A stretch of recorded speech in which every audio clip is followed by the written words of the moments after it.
কি আল্লাহর জন্য পূজা বাইর করা সম্ভব হয় না? 1000টা দিন যে নাকি দুনিয়ার জন্য ব্যয় করলো, লজ্জা তো তার থাকা উচিত। এই 1000 দিনে আল্লাহ রাব্বুল আলামিন আমাকে খাওয়াইলো, আমাকে পড়াইলো, আমাকে ইজ্জতের সাথে পাললো, সব নিয়ামত দিল।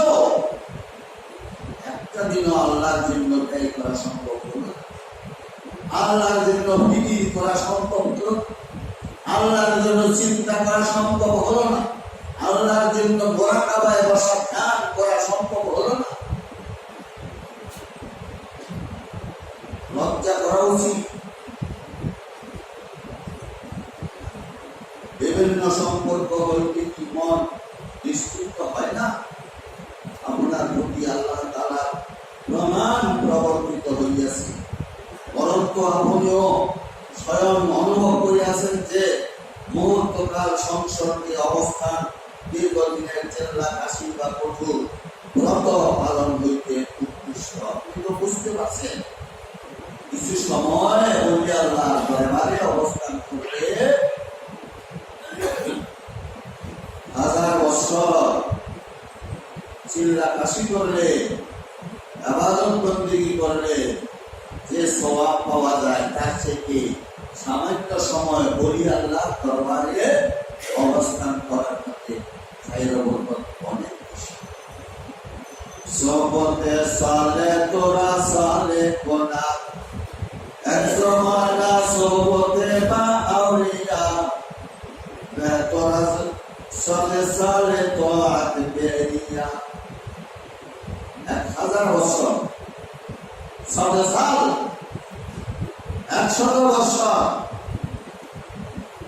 বেরিয়া ইবাদত করলে, ইয়ামিন ইবাদত করলে যে সওয়াব আমল নামায় লেখা হয়, তার চেয়ে বেশি সওয়াব লেখা হয় সামান্য সময় ওলি আল্লাহর দরবারে সময় কাটানো।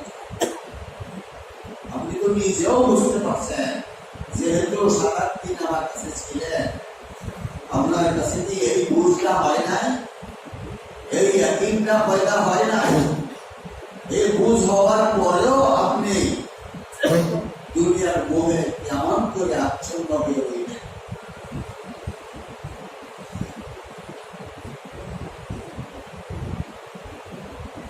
আপনি সংসর্গ হইতে পলায়ন করিতেছেন, তথাপিও আপনি সংসর্গ হইতে পলায়ন করিতেছেন এবং কৌশলের সহিত নিজেকে দূরে সরাইয়া রাখিতেছেন নানান বাহানা করিয়া। আমরা এই সমস্ত ক্ষেত্রে বাহানা খুব বেশি দেখি, খুবই বাহানা। আমার যে ত্রুটি, আমার যে গাফলতি, এটা কখনোই আমরা স্বীকার করি না, বাহানা দেখাই। এই কারণে পারি নাই, ওই কারণে পারি নাই, ওই কারণে পারি নাই।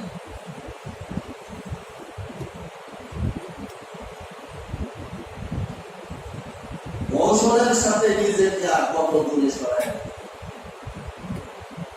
বাহানার মাধ্যমে, কৌশলের মাধ্যমে নিজকে সরায় আপনি লাভ কি, নিজেকে কি? আপনার সুন্দর যোগ্যতা বর্তমান আছে, কিন্তু তাহা যদি কার্যে পরিণত না হয়, তাহা হইলে কি লাভ হইবে? যোগ্যতা আছে, সেটাকে যদি কাজে না লাগানো যায়, তাহলে লাভ কি হবে? যোগ্যতা দিয়ে কি লাভ হবে? একজন খুব ভালো ছাত্র, মাদ্রাসায় পড়েছে, কোরআন হাদিস এমন সুন্দর বোঝ বুঝেছে, কোরআন হাদিসের এলেম তার এমন হয়েছে, এইরকম সচরাচর তার কাছে দেখতে পারে না। তো লাভটা কি হইল? শয়তানকে যদি সঙ্গে লইয়া বন্ধু বানায় আসে ঘুরে, এলেমে তো তাকে শয়তান তো দূর করতে পারল না, যোগ্যতায় তো তার শয়তানকে দূর করতে পারলো না। আপনার এই যোগ্যতার মূল্য কি? যোগ্যতা দিয়ে হবে কি?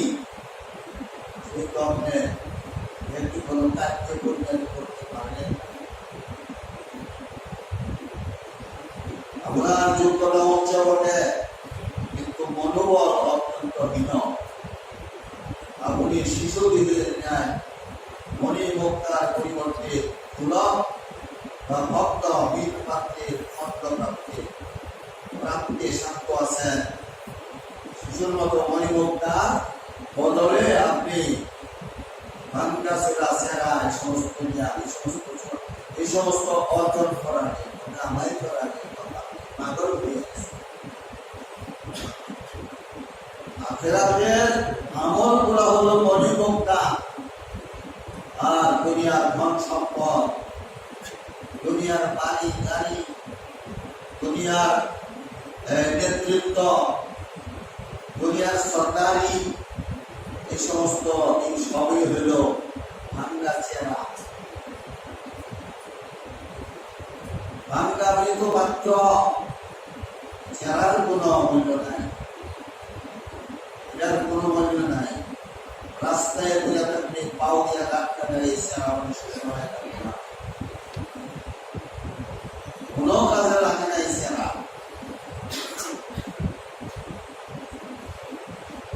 দুনিয়ার কামাই করাটা হলো এরকম, দুনিয়ার কোনোই মূল্য নাই, কোনোই মূল্য নাই।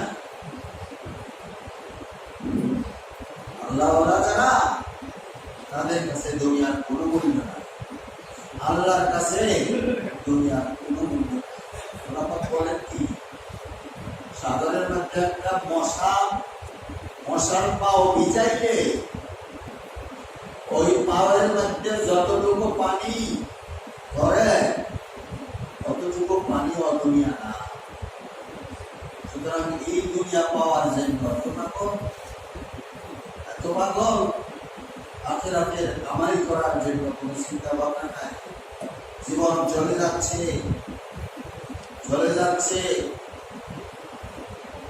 যাচ্ছি কোথায়, কি নিয়ে যাচ্ছি, চিন্তা ভিটিয়ে ভর্তি নাই। দিবসের ন্যায় তুমি জানিবে উষায়, করেছ তাহার সাথে মিশায়। রাতের অন্ধকার, তার সাথে আনন্দ চলছে, এটা অন্ধকার থাকার কারণে বোঝা যাচ্ছে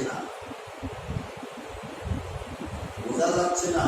যখন সকাল হয়েছে তখন দেখা গেল যে যার সঙ্গে সে রাত্র কাটাইছে সে কতই যে নিকৃষ্ট, কতই না খারাপ।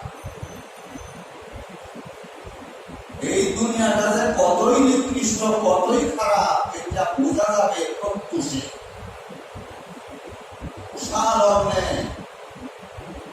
অর্থাৎ মৃত্যুর জামানদারি যখন শুরু হয়ে যাবে তখন হুঁশ আসবে।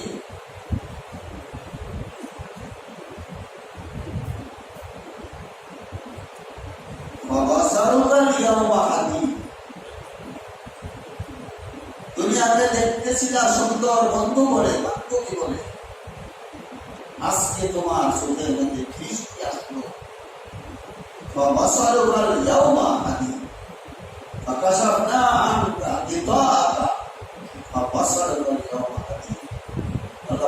ওই সময় তোমার চোখের ওপর থেকে পর্দাটা আমি সরাই দিব, তখন তুমি দেখতে পারবে আইডিয়া তুমি রাখতে যাবো করছো, আকিরিয়া দুনিয়াটা কাটাইছো, জিন্দিগিটা কাটাইছো, সেই দুনিয়া তোমার বন্ধু না তোমার শত্রু, এটা ওই সময় বুঝতে পারবে।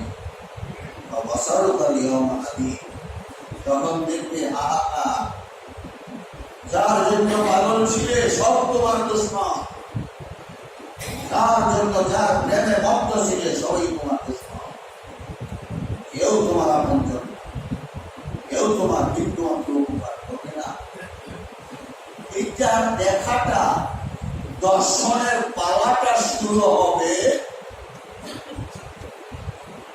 মৃত্যুর জাগরণকারী যখন শুরু হবে। এরপরে বাকি জিনিসগুলি দেখতেই ওই বন্ধুগুলা কেমন ছিল, এদের পরিণাম কি কিরকম খারাপ তাদের আচরণ। এরপর জিন্দিগি করতে সে আরে আমি এখনো সময় অতিবাহিত হয় নাই। মূল বস্তু চিন্তা করা উচিত, মূল বস্তু চিন্তা করা উচিত।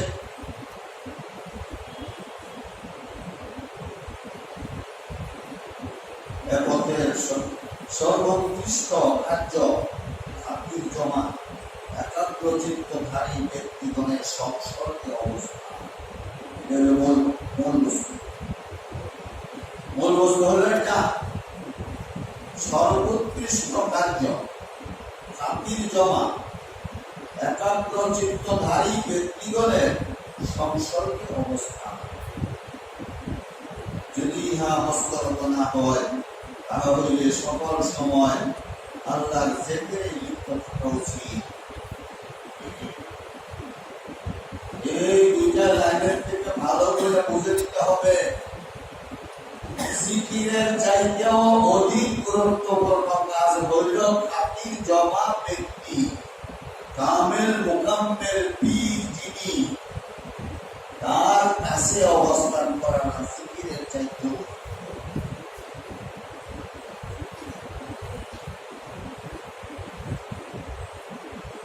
জিকির করবেন দূরে থাকিয়া, জিকিরের দ্বারা শয়তান যাবে।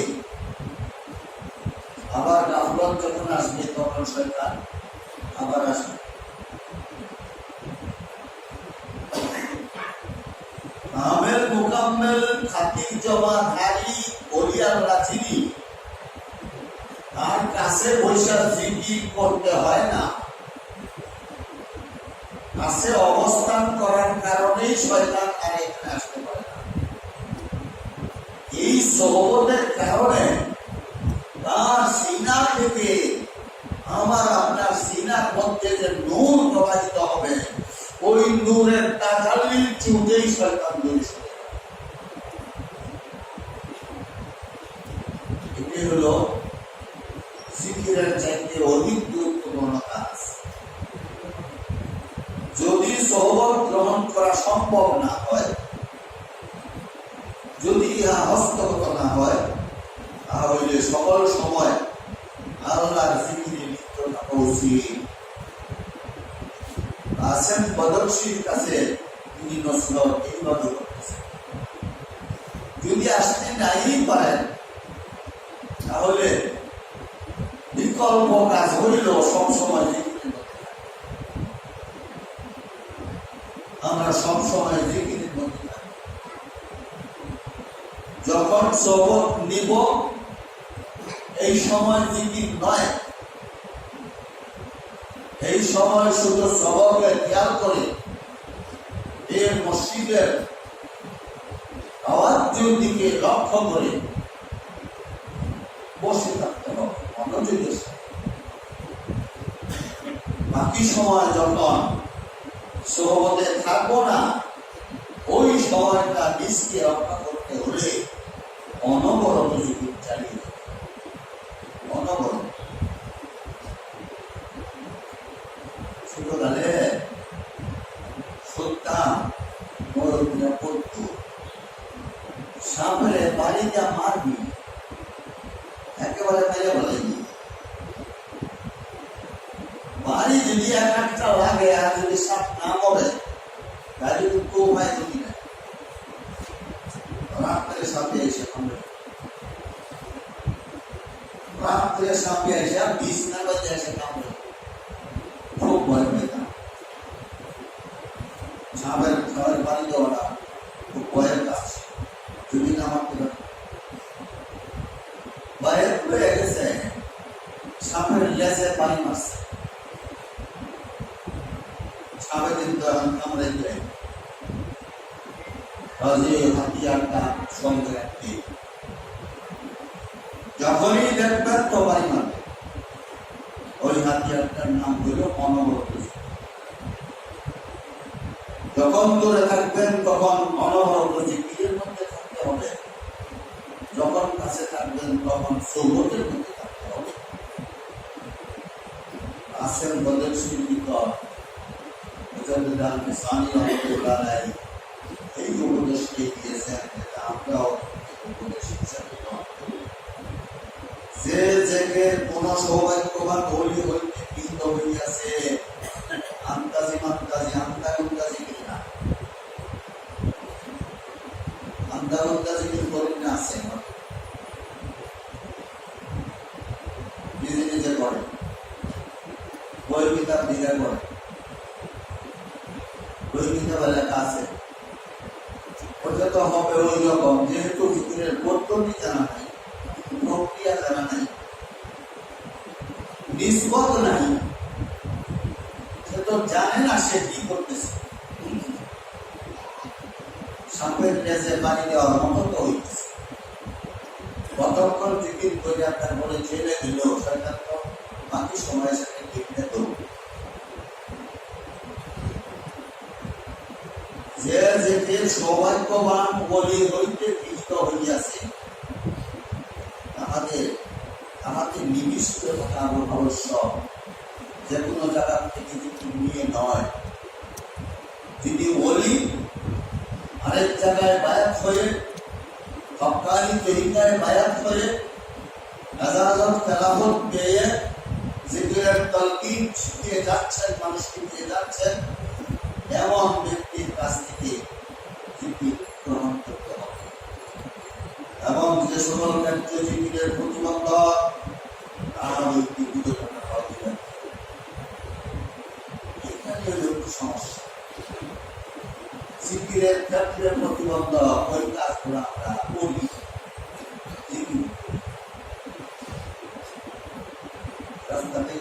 রাস্তা দিয়ে দেখিয়ে কত লোক তসবি হাতে নিয়ে জিকির করছে, হাতে পুরুষ লোকের হাতেও তসবি, মেয়ে লোকের হাতেও পুরুষ মেয়ে লোকের থেকে চায়, মেয়ে লোক পুরুষ হাতে তসবি আছে, জিকির কিন্তু করতেছে। হারাম কাজটা করে যাচ্ছে, আবার জিকির করে যাচ্ছে।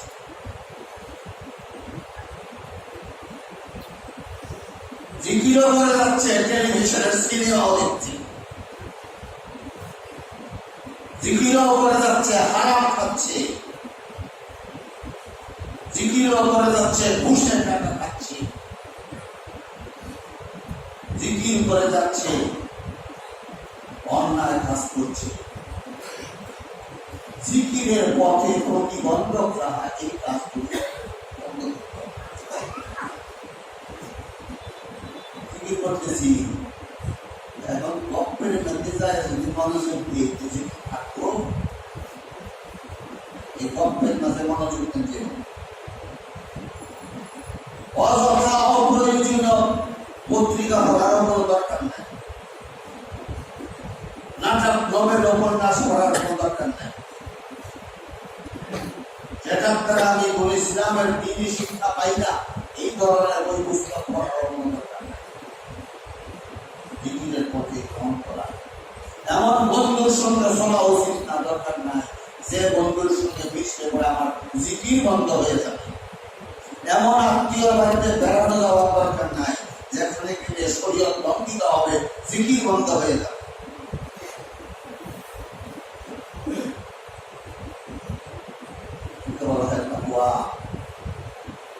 অর্জন যদি না হয়, জিকিরের দ্বারা দেখা পাওয়া যাবে।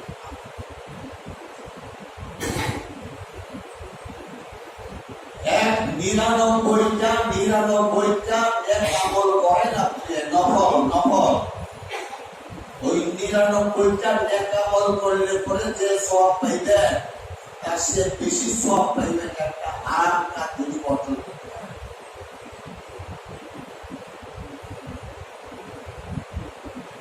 নফল সওয়াবের মর্যাদা বেশি নয়, বরং হারাম বর্জনের মর্যাদা আল্লাহ অনেক বেশি। হারাম বর্জন করতে হবে। জিকিরের পথে যাহাই মন করায় সেটা বর্জন করতে হবে।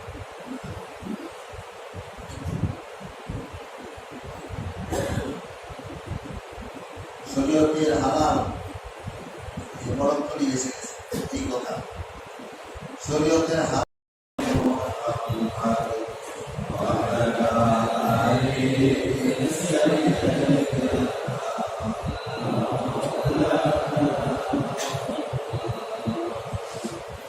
ये तो जाम मिसाले मोहम्मद जमाले खुदा नहीं कमाले मोहम्मद अल्लाहुम्मा सल्ली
अल्लाह पाकेर दरबारे असंख्य अगणित शुक्रिया आदाय करी যে আল্লাহ রাব্বুল আলামিন আজকে আব্দুল্লাহকে মাহফিলের মধ্যে আমাদেরকে উপস্থিত হওয়ার সুযোগ হওয়ার তৌফিক দান করেছেন। সেই জন্য রব্বুল আলামিনের দরবারে আলিশানে শুকরিয়া আদায় করি আলহামদুলিল্লাহ।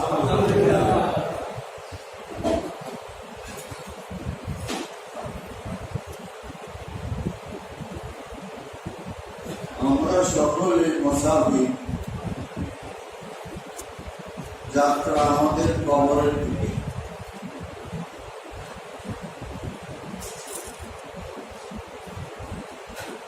দুনিয়ার মুসাফির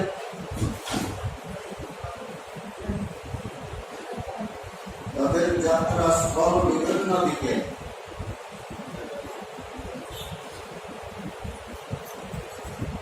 বিভিন্ন স্থানে,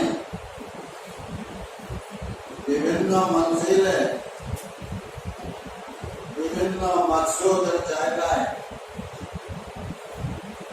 তারা যাত্রা করে তারা যায়।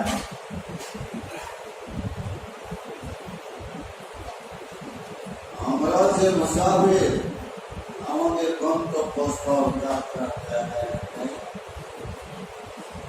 এবং সফরের জায়গা, সফরের রাস্তা।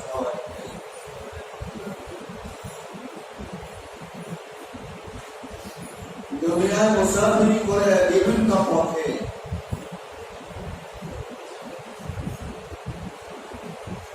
আমাদের মুসাফিরি করার বিভিন্ন পথ নাই। दुनिया में सब मुसाफिर हम कबर आखिर ठिकाना। दुनिया का আমরা সবাই মুসাফির।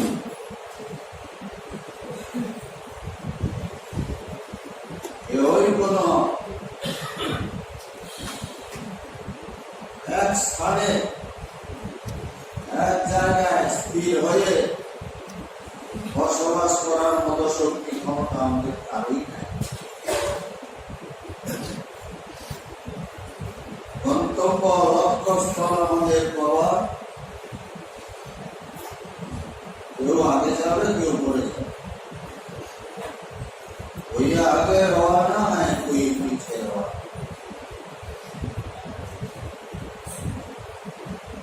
हजार हजार বছর আগে কেউ এই দুনিয়া থেকে মুসাফিরি করে চলে গিয়েছেন, কবরের মধ্যে তারা আছেন।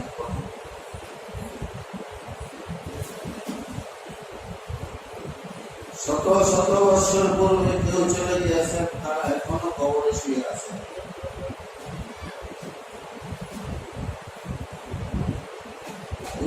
এক মাস আগে যারা গেছেন তারাও কবরে শুয়ে আছেন। একদিন আগে যারা গিয়েছেন তারাও কবরে শুয়ে আজকে যারা কবরে চলে গেছেন তারাও কবরে শুয়েছে। এত মানুষ দুনিয়া থেকে গেল, কত মানুষকে দেখলাম, কত মানুষকে দাহন করলাম, কত আপন জনকে মাটির নিচে সরাইয়া রাখলাম।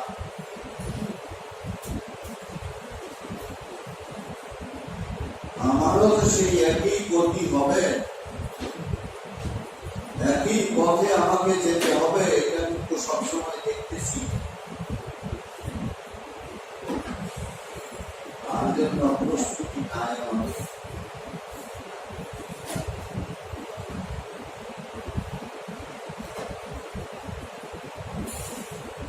আমরা যারা দুনিয়াতে বসবাস করতেছি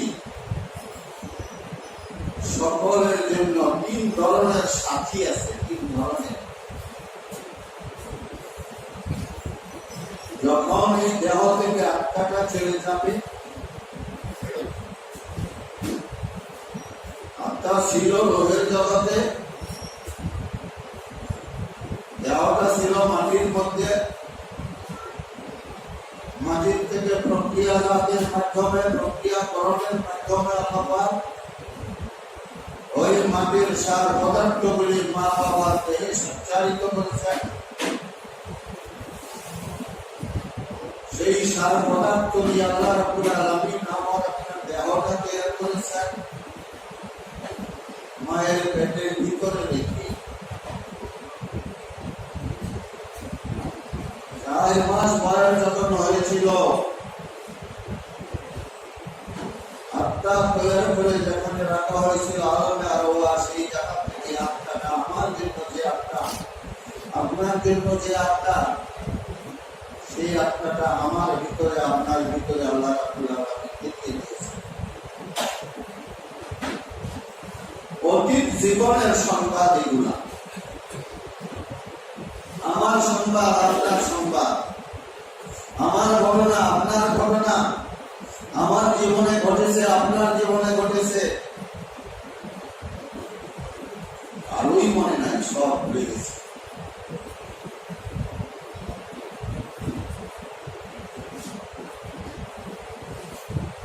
জগৎ থেকে আত্মাটা যখন বিচ্ছিন্ন হয়ে যাবে,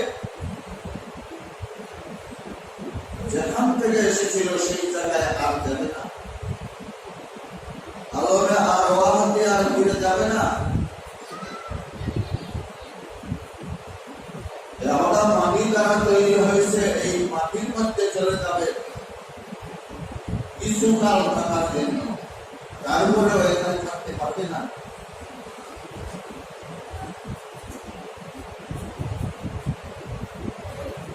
ইসরাফিল আলাইহিস সালাম যখন শিকার মধ্যে মুখপাত দিবেন, ওয়াইযা হুম মিনাল আজদাসি ইলা রাব্বিহিম ইয়ানসিলুন। আল্লাহর রূহতে আত্মা ছিল, সেই রূহ ইল্লিনের মধ্যে আত্মা ছিল, সিজ্জিনের মধ্যে আত্মা ছিল। মৃত্যুর পরে সেই আত্মাটা সেই ইল্লিন থেকে, সিজ্জিন থেকে এই দেহের মধ্যে আসে আবার সম্মিলিত হবে, সংযোজিত হবে, আবার পূর্ণাঙ্গ মানুষ হবে। এই মানুষটা দৌড় দিবে আসরের ময়দানে।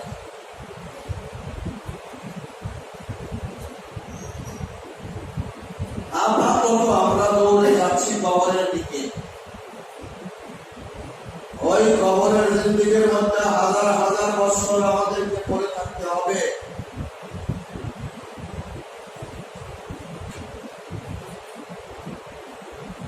কবরের জিন্দেগির সুখ শান্তির জন্য তথা পরবর্তী বাকি জিন্দেগির সুখ শান্তির জন্য আমাদের এই দুনিয়া থেকে আখিরাতের সম্বল অর্জন করে দিতে হবে, কামাই করে দিতে হবে।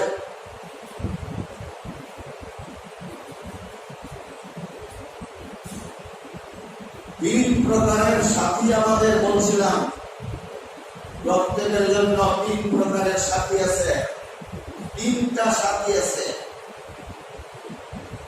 আত্মারা যখন দেহের থেকে বেরিয়ে যাবে, দেহটা কবরে যাবে। একটা সাথী তার ছিল সারা জিন্দগি, তার ঘর, তার বাড়ি, তার সহায়, তার সম্পদ, একটা কদম তার সঙ্গে যাবে না। সকলেই এরা ঘরের বাড়ির মধ্যেই করে থাকবে, এই সাথীটাকে চিরদিনের জন্য বিদায় দিবে।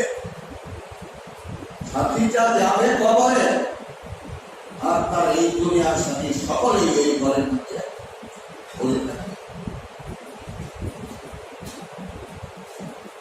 আরেক প্রকারের সাথী সঙ্গী বন্ধু, সে হলো তার আপন জন,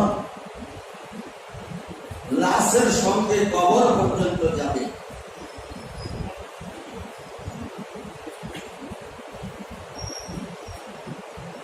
বয়স্ক থাকবে, সবাই কবরের উপরে দাঁড়িয়ে থাকবে, নামবে না।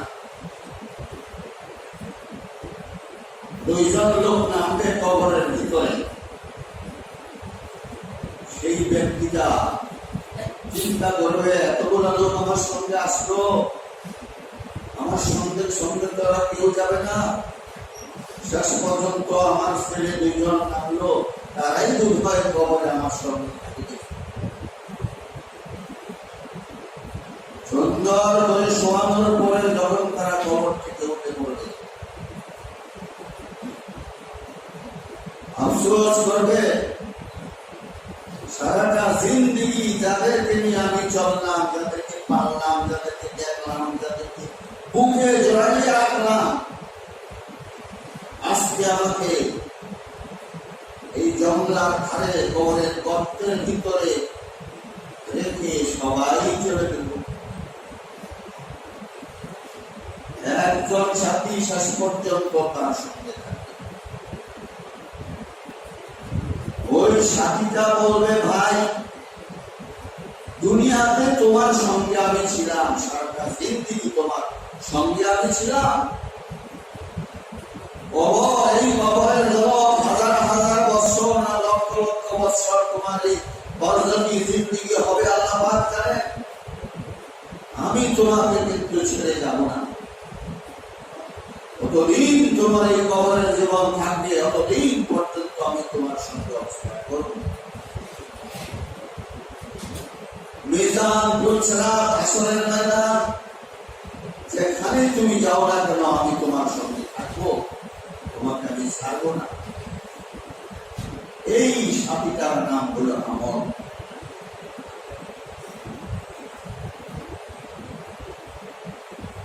স্ত্রী, পুত্র, পরিজন, বন্ধু বান্ধব, আত্মীয় স্বজন, সহায় সম্পদ, ঘর বাড়ি সব দুনিয়াতে পড়ে থাকবে।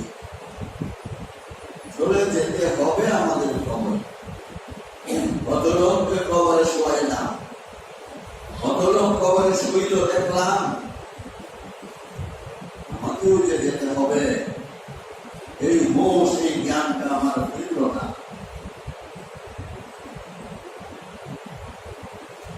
সব বিচ্ছুর গর্ত কবর,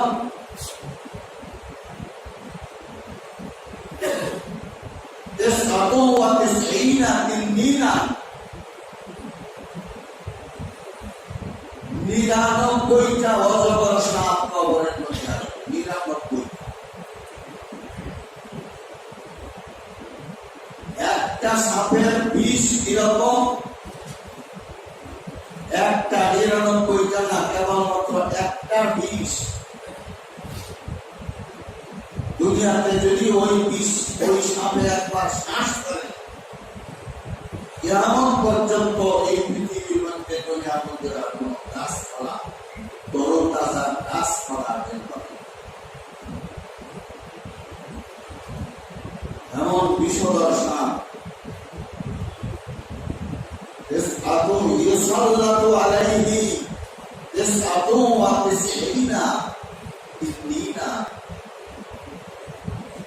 99টা অজগর সাপ ওই ব্যক্তিটার উপরে লাগিয়ে দেওয়া, সেই কবর আমাদের সামনে। আমাদের ওই কবরের আযাব ও গজব থেকে বাঁচতে হলে যে সাথী, যে সঙ্গী, যে আপনজন, যে প্রিয়জন, যে পরম বন্ধু হবে, সেই বন্ধুটার নাম হইল নেক আমল। তরিকতের ভাষায় আমরা বলে থাকি নেক আমল তখনই হবে যখন দুনিয়ার থেকে ফানা হাসিল করে যাওয়া যাবে।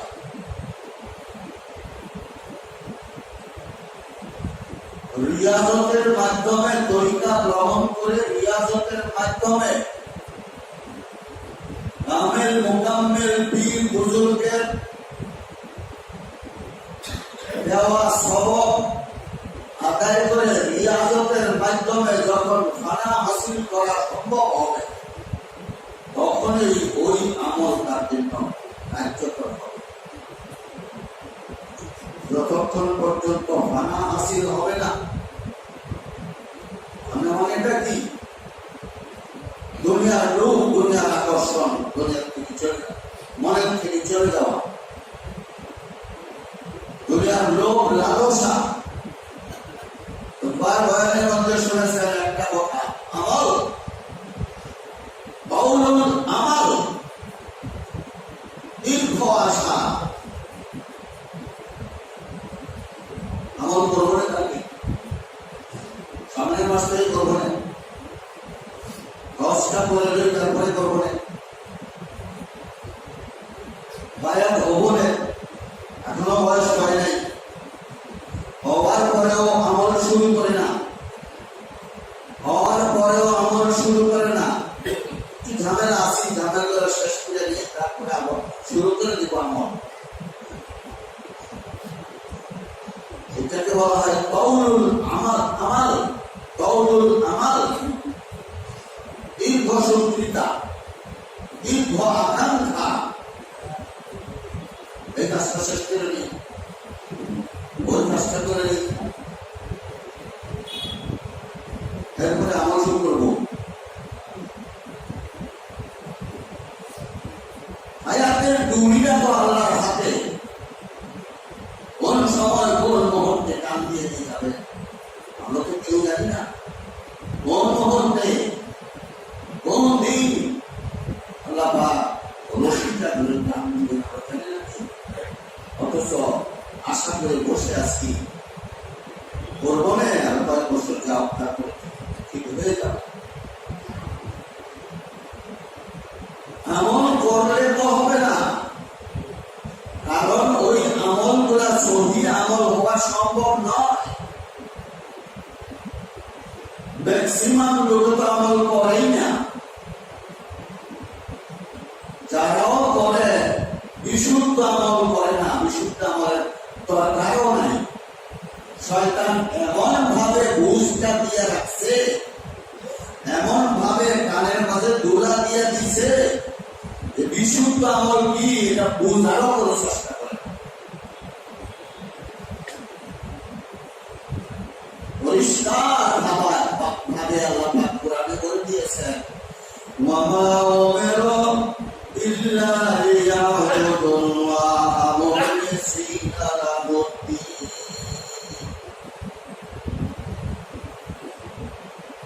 ইখলাস ছাড়া আমল করার জন্য তো আল্লাহ আদেশ করে নাই, মা উমিরু আদেশ করা হয় নাই। ইখলাস ছাড়া, খুলুসিয়াতের আমল ছাড়া আমল করার জন্য আদেশই তো করা হয়। আল্লাহ পাক যে আমল করার জন্য আদেশ করেছেন সেটা হলো খুলুসিয়াতের আমল। আমল যদি খুলুসিয়াতের না হয়, ওই আমলের দরকার আল্লাহ নাই, ওই আমলটা কিছু হবেও না, ওই আমল দিয়ে কবরে নাজাত পাওয়া যাবে না, ওই আমল দিয়ে